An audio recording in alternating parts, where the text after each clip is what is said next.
बिस्मिल्लाहिर्रहमानिर्रहीम। Today we will start mathematics BS physics का paper है, मैथमेटिक्स का लीनियर अलजेब्रा का। इसमें मैंने आपको एक्सरसाइज स्टार्ट करवाई भी है। आज हम उसी एक्सरसाइज का क्वेश्चन नंबर 7 जो है वो करने जा रहे हैं। क्वेश्चन वो कहता है कि if every element of a group G is its own inverse, यानी जो एलिमेंट है वो उसी का इन्वर्स हो, show that G is abelian. और फिर आपने ये बताना है कि जी जो है वो अबिलियन है। सोल्यूशन के लिए हम कह देंगे कि for all X belongs to G, X जो है उसकी condition X is equal to X inverse, क्योंकि उसने कहा कि इट्स ओन इन्वर्स, इसका मतलब है एक्स जो है वो किसके बराबर होगा, एक्स इन्वर्स के। तो हम स्टार्ट करेंगे कि let a b belong to G. तो ए बी जो है, अगर ए बी उसके एलिमेंट्स हैं तो उनका जो प्रोडक्ट है और ए बी और बी ए वो भी जी को बिलोंग करेंगे कि कम्यूटेटिव लॉ जो है वो ग्रुप में होल्ड करेगा। किसी भी चीज़ के प्रोडक्ट दो एलिमेंट्स जो हैं उनका हम अगर मल्टीपल लेते हैं, ये ग्रुप किसके अंडर है, अंडर मल्टीप्लिकेशन। तो ए बी जो है वो भी जी को बिलोंग करेगा और बी ए जो है वो भी जी को बिलोंग करेगा। अब हमारी जो कंडीशन है कि ए जो है वो ए इन्वर्स के इक्वल है, बी जो है वो बी इन्वर्स के इक्वल है। जब ए इन्वर्स के इक्वल है, बी इन्वर्स के इक्वल है, तो ए बी होल का इन्वर्स लेंगे तो वो भी हमारे पास उसके ए बी के बराबर होगा। तो इसी चीज़ को हम ले लेते हैं कि A B is equal to A B का इन्वर्स। अब इसका फार्मूला क्या होता है, सेकंड पहले आता, फर्स्ट जो है वो बाद में आएगा। तो फार्मूला अप्लाई करेंगे, B inverse is equal to A inverse. B inverse जो है वो बी के बराबर है, क्योंकि हमने ये कहा कि हर एलिमेंट ए जो है ए इन्वर्स के बराबर है, बी इन्वर्स के बराबर है। तो बी इन्वर्स जो है वो बी के बराबर आ जाएगा और ए इन्वर्स जो है वो ए के बराबर आ जाएगा, यानी ए बी जो है वो बराबर आ जाएगा बी ए के। Does all the elements of G commute with each other showing that G is a abelian group. Abelian group क्या होता है, जिसमें कम्यूटेटिव लॉ जो है वो होल्ड करता है। ठीक है, नेक्स्ट क्वेश्चन हम देख लेते हैं। वो कहता है proof that if every non identity element, non identity यानी आइडेंटिटी क्या होती है, वन होती है। नॉन आइडेंटिटी उस वन के अलावा element of group G of order 2, जिसका ऑर्डर 2 हो। ऑर्डर 2 का मतलब क्या है कि 2 रोज होंगी और 2 ही कॉलम्स होंगे। फिर हम कहेंगे कि देन जी इज़ अबिलियन। इस चीज़ को हमने क्या करना, प्रूफ करना है। अब इसका सॉल्यूशन स्टार्ट करेंगे। सॉल्यूशन में हमारे पास क्या है, for all non empty elements x belongs to जी।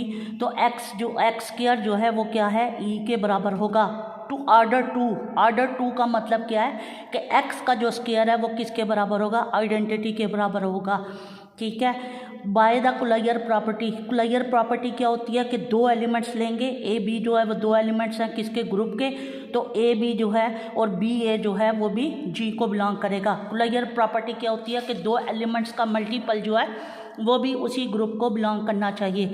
अब हम कहेंगे जो हमारी कंडीशन है कि ऑर्डर 2, तो ए स्क्वायर जो है वो ई के बराबर आ जाएगा। सिमिलरली बी स्क्वायर जो है वो भी ई के बराबर आएगा और ए बी होल का स्क्वायर जो है वो भी ई के ही बराबर होगा, क्योंकि 2/2 का मैट्रिक्स है। तो इसका मतलब क्या हुआ कि A B into A B हम लेंगे किसके बराबर है, आइडेंटिटी के बराबर है। अब यहाँ पे देखो कि ए इंटू बी ए हमने क्या किया, ब्रैकेट को हम चेंज कर रहे हैं। ये हम किस वजह से कर सकते हैं, एसोसिएटिव लॉ के जरिए। एसोसिएटिव लॉ क्या होता है कि दो एलिमेंट्स पे हम ब्रैकेट जो है वो इंटरचेंज कर सकते हैं, वो तीसरे एलिमेंट जो है वो उसके साथ कम्यूट कर जाएगा। ए को हम बाहर रखेंगे, बी ए ये आ जाएगा इंटू बी आ जाएगा, दिस इज इक्वल टू ई। अब आप क्या कर रहे हो, इस स्टेप को नोट करें। यहाँ से हम क्या कर रहे हैं, ए से मल्टीप्लाई कर रहे हैं। जब ए से मल्टीप्लाई कर रहे हैं तो इस साइड पे भी ए से मल्टीप्लाई करेंगे, ये ए आ गया। अब बी इंटू ए और यहाँ से हम ब्रैकेट के बाहर से क्या कर रहे हैं, बी से मल्टीप्लाई कर रहे हैं। तो जब मैंने इस साइड से मल्टीप्लाई करा है तो हम राइट साइड पे भी बी से मल्टीप्लाई करेंगे। तो ये चीज़ आ गई। ए को ए डॉट ए जो है वो किसके बराबर होगा, ए स्क्वायर के। When bases are same then powers will be added, यही फार्मूला अप्लाई करेंगे। यहाँ से बी आ जाएगा, बी डॉट बी जो है वो क्या हो जाएगा, बी का स्क्वायर। सिमिलरली जैसे ए डॉट ए स्क्वायर के बराबर है। और आइडेंटिटी को किसी भी एलिमेंट से मल्टीप्लाई करोगे ए को ई के साथ तो वही एलिमेंट ए ही आ जाएगा। यह आइडेंटिटी की डेफिनेशन है। बी आ जाएगा, अब ये हमारे पास गिवन है कि ए स्क्वायर जो है वो ई के बराबर है, तो ए स्क्वायर की जगह हम ई लिख देंगे। इसी तरह से बी स्क्वायर की जगह भी हमने क्या करना है, ई ही लिख देना है। ये ए भी आ जाएगा। आइडेंटिटी से किसी भी एलिमेंट को मल्टीप्लाई करें वही का वही एलिमेंट आ जाता है। तो यहाँ से हमारे पास क्या है कि बी ए जो है ये हमारे पास किसके बराबर आ जाएगा, ए बी के बराबर आ जाएगा। Hence all the non identity element of G जो है वो कम्यूट करेंगे। Also the identity e belongs to G commute with all elements of G. Does all the elements of G commute, showing that G is abelian group. Abelian group की क्या definition है, b a is equal to A b आ गया। तो इसका मतलब है कि हमारे पास क्या है कि ये अबिलियन ग्रुप जो है ये बन गया है। आगे क्वेश्चन नंबर 9 देखें, उसमें वो कहता है आंसर द ट्रू और false and justify your answer. हमने ये बताना कि ट्रू है या फॉल्स है। अब देखो वो कहता है a group can have more than one identity element. एक ग्रुप में एक से ज़्यादा आइडेंटिटी नहीं होती, तो इसका आंसर हम क्या कहेंगे, फॉल्स है। क्यों फॉल्स है, as identity element in a group is unique. हर ग्रुप में सिर्फ एक ही आइडेंटिटी होती है। सेकंड पार्ट में वो कहता है the null set can be considered be the group. हम किसी भी नल सेट को ग्रुप बना सकते हैं। गलत बात है, नहीं ग्रुप बना सकते, क्योंकि ग्रुप के अंदर 4 बातें प्रूव होनी मस्ट है। वो हमारे पास क्या है, मल्टीप्लिकेशन है, एसोसिएटिव लॉ है, आइडेंटिटी है, इन्वर्स है। अब जब नल की बात करेंगे, आइडेंटिटी तो नल नहीं होती, तो वो जो है हमारा आंसर क्या हो जाएगा, फॉल्स हो जाएगा। हम कहेंगे कि must belong the group, there is an identity element to the null set.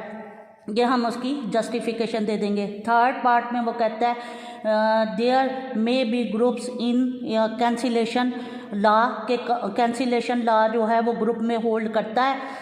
हम किसी भी ग्रुप को हम बी ए बी, क्योंकि हमारे पास 4 प्रॉपर्टीज़ होती हैं, देखें फॉल्स है, उसकी जस्टिफिकेशन मैं आपको बता देती हूँ। On contrary there exist a group in which the cancellation law falls, then the existence of inverse identity play the role, hence does not exist the group which can be cancellation law is false. हमारे पास क्या होता है, cancellation law जो है, हम किसी भी चीज़ को ग्रुप बनाने के लिए हमें क्या चाहिए, इन्वर्स भी चाहिए। कैंसिलेशन लॉ कम्यूटेटिव लॉ पे तो होल्ड कर जाएगा क्लोजर लॉ, लेकिन जब हम उस पे इन्वर्स पे बात करेंगे तो वो चीज़ जो है वो फेल्स हो जाएगी। ग्रुप के अंदर 4 चीज़ें होनी मस्ट है, तो ये भी हमारा क्या हो जाएगा, फॉल्स हो जाएगा। उसके बाद फोर्थ है, वो कहता है every set of numbers which group under addition is the group under multiplication and vice versa, false. देखें उसकी जस्टिफिकेशन क्या है, the inverse of additive identity is 0। अब एडिटिव आइडेंटिटी जो है वो 0 है, और 1/0 जो है वो क्या हो जाता है, अनडिफाइंड हो जाता है। द ग्रुप ऑफ रियल और complex number does not exist under multiplication. क्यों अंडर मल्टीप्लिकेशन एग्जिस्ट नहीं करता, कि 1/0 जो है वो क्या हो जाता है, आइडेंटिटी हो जाता है, वो हमारे पास क्या हो जाएगा, फॉल्स हो जाएगा।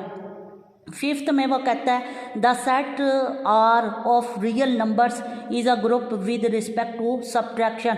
सो वो कहता है सेट ऑफ रियल नंबर्स का बताएं कि वो सब्ट्रैक्शन के तहत जो है, ये मैंने आपको क्वेश्चन भी बताया था, क्वेश्चन नंबर 2 या 3 था, उसमें हमने माइनस वाला जो किया था वो हमारे पास क्या था, ग्रुप जो है वो नहीं बनता था, तो ये भी आपके पास क्या हो जाएगा, फॉल्स हो जाएगा। Associative law under subtraction does not hold in are, ये हम उसकी जस्टिफिकेशन दे देंगे।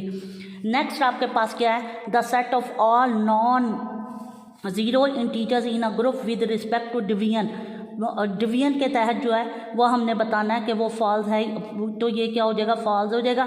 Since the inverse of all non क्या कहते हैं, नेगेटिव इंटीजर्स जो है +-1 डज नॉट एग्जिस्ट, ये इसकी जस्टिफिकेशन है। नेक्स्ट में हमारे पास क्या है, to each element of a group there does not concern an inverse element, ये भी फॉल्स है। As the inverse element must be exist and is unique, ठीक है। नेक्स्ट क्या आपके पास, to each element of a group there corresponds only the inverse element, ये आपके पास क्या है, ट्रू है। ये अभी मैंने आपको क्वेश्चन करवाया, इसी से रिलेटेड है कि an inverse of each element of a group is unique होता है। नेक्स्ट आपके पास क्या है, each element of a group the correspond more than one inverse element. एक ग्रुप के अंदर एक से ज़्यादा ना इन्वर्स होता है ना ही आइडेंटिटी होती है, तो ये भी हमारे पास क्या होगा, फॉल्स होगा। हम कह देंगे the inverse of each element in a group is unique, सिर्फ एक ही होता है। आगे ये आपका क्वेश्चन नंबर 10 है, इसको आपने देख लेना है। क्वेश्चन नंबर 10 है, 11 है, ठीक है, और ये 16 17 तक क्वेश्चन है। इसको आपने ट्राई करना है, फिर मैं नेक्स्ट लेक्चर में आपको बाकी करवा दूँगी और एक्सरसाइज ख़त्म हो जाएगी।